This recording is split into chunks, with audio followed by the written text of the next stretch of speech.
उसके लिए जरूरी है कि हम लोग भी मुख्य धारा के साथ जुड़े।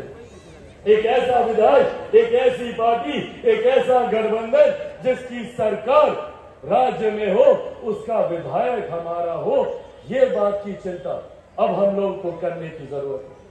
नहीं तो साथियों, अगर गलती से ये विपक्षी दल के नेता आएंगे, अभी आप लोग के बीच में आ भी रहे होंगे, प्रचार भी कर रहे होंगे अपने अपने प्रत्याशी को लेकर, और पुनः वही झूठ की राजनीति।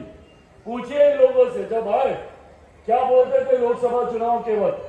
कहते थे कि अगर नरेंद्र मोदी की सरकार आ गई तो आरक्षण समाप्त कर दिया जाएगा।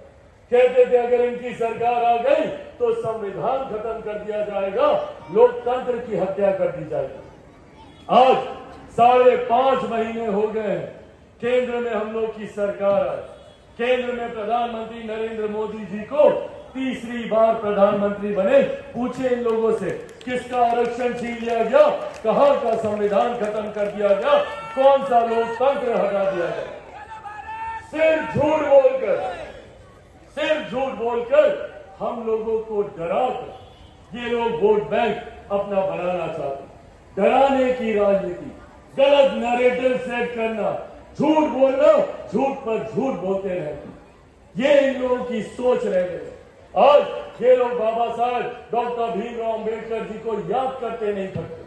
पूछिए इन लोगों से, अभी मैं चैत्य भूमि से आ रहा हूं, वहां पर उनका आशीर्वाद लेकर आ रहा हूं। पूछिए इन लोगों से, क्या किया इन लोगों ने डॉक्टर बाबा साहब भीमराव अंबेडकर जी के विचारों को आगे लेकर जाने के?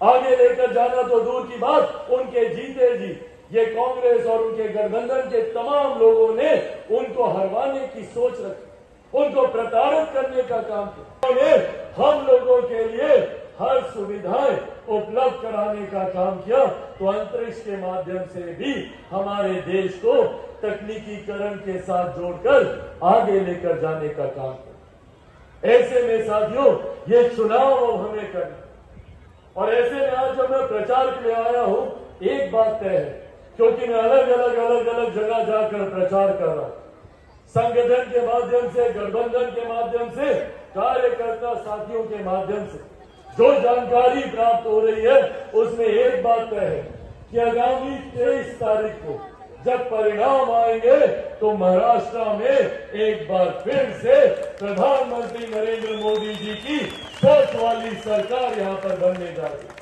तो जब ये बात है कि यहां पर पुनः राज्य में हमारी सरकार बनने जा रही है, तो आपका विधायक ऐसा विधायक होना चाहिए जो मुख्यमंत्री के बगल में बैठकर आपकी समस्याओं का समाधान करे, जो प्रधानमंत्री के बगल में बैठकर आपके लिए बड़ी बड़ी परियोजनाएं लेकर, ना कि कोई ऐसा विधायक जो सिर्फ आप लोगों को बहाने देता है, सिर्फ ये बोलता रहे कि भैया सरकार मेरी नहीं है, मैं क्या करूं, मैं तो काम लेकर जाता हूं, काम नहीं है।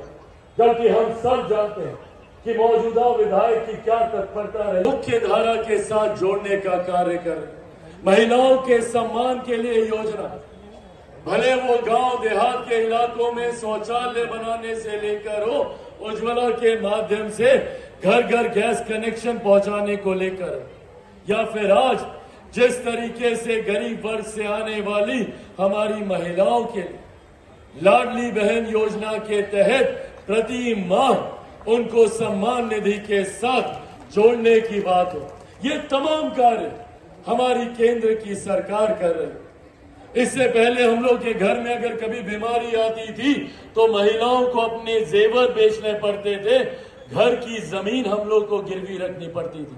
पर आज आयुष्मान के माध्यम से, भगवान न करे, पर अगर घर पे कोई बीमारी आती है तो 5-5 लाख रुपए के मुफ्त इलाज का प्रावधान हमारी केंद्र की सरकार, हमारे प्रधानमंत्री जी के द्वारा किया गया।